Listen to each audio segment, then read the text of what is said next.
16. అదేవిధంగా హల్లులు ఎన్ని ఉన్నాయంటే 36 ఉన్నాయి. మనం అచ్చులు కూడా చెప్పుకున్నాం కదా. ఇప్పుడు చూడండి హల్లులు చూడండి ఏమున్నాయో.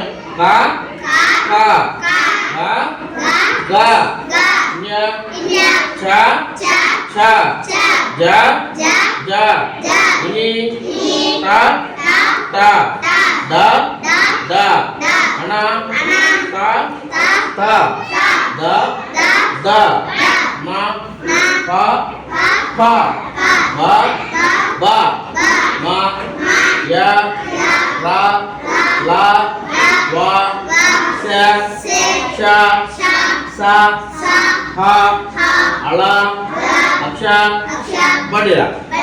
ఇవి మొత్తం ఎన్ని ఉన్నాయి హల్లులు? మొత్తం 36. ఓకే, 36 ఉన్నాయి. ఓకేనా?